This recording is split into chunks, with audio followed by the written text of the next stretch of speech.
everyone and welcome. I'm Shay, and in today's lesson we are going to learn about meal planning. So if you want to learn more about this, keep watching.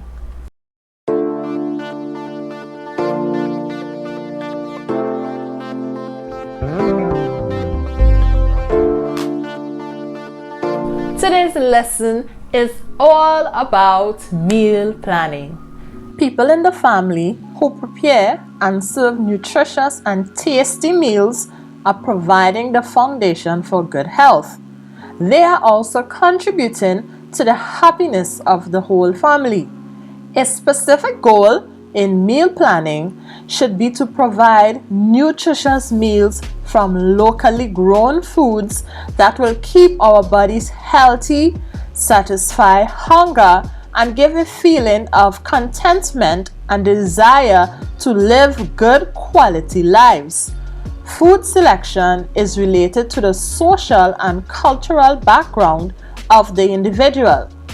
Eating patterns differ in many countries of the region because of the differences in cultural backgrounds. Food customs should always be respected. As we begin, let's start the lesson with terminologies used in meal planning. Diet. The word diet refers to the food eaten by an individual every day. Breakfast. The word means to break a fast, that is, a period of time when food is not eaten, usually during sleep. Courses. The word courses refers to how a meal is divided up. A 3-course meal consists of first, a main course, which is known as your starter or appetizer, second course, which is the main part of the meal, and the third course, which is usually sweet or cheese and biscuits. A balanced meal is one that provides all the nutrients an individual needs in suitable amounts throughout the day. It should also provide a balance of texture, flavor, color, and variety of foods in order to be appetizing. Sweets and alcohol should be included sparingly in the daily diet since these provide empty calories. Food is a vital part of our lives, and most of the time is spent in its preparation.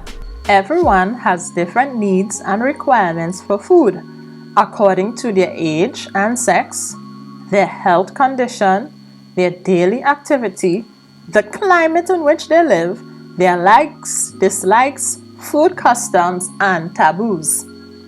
Food habits have changed to fit in with rapidly changing lifestyles.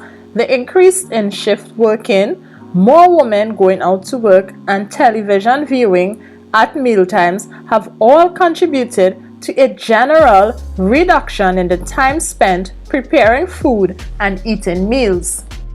The preparation and consumption of food is influenced by the following: the interest and motivation of the person who is preparing the food. 2. The culinary abilities and skills of the food preparer. 3.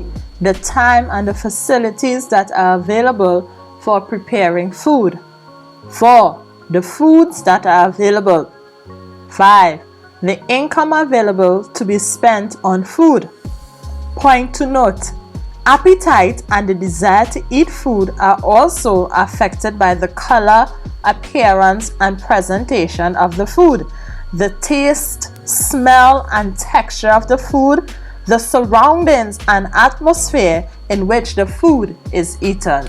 Did you know that the meal eaten at about 6 o'clock in the evening is sometimes called high tea?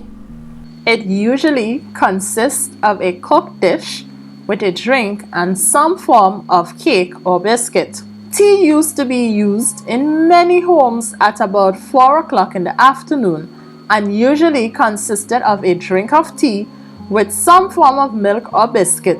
It is less common now, but often children have tea when they arrive home from school. The last meal eaten before bedtime is usually called supper. This might be a full evening meal or it might be a hot drink and biscuits. A mixture of foods every day makes meals more varied and interesting and provides different nutrients. Wow! The multi-mix principle is a system of combining food groups rather than individual foods. This principle is based on using 4 of the Caribbean 6 food groups to form the foundation which nutritious meals can be planned. The groups are staples, legumes, foods from animals, and vegetables. The multi-mix principle is based on the idea that when a mixture of foods are eaten together, they will complement and strengthen each other to ensure an adequate of essential nutrients. Be mindful that there has been an increase in what nutritionists call grazing. Grazing is when food is eaten in small quantities throughout the day with or without main meals.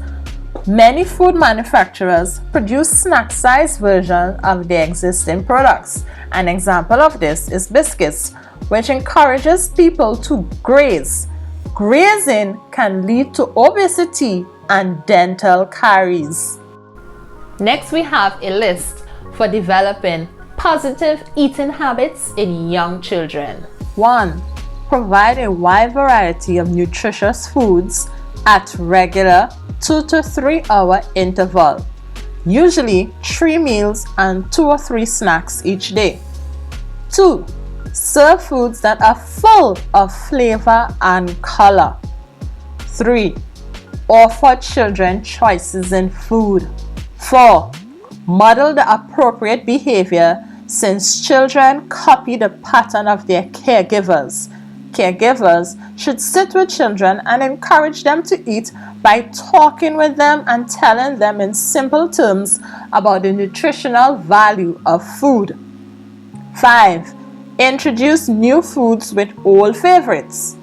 6. Serve small portions to encourage appropriate food habits. 7.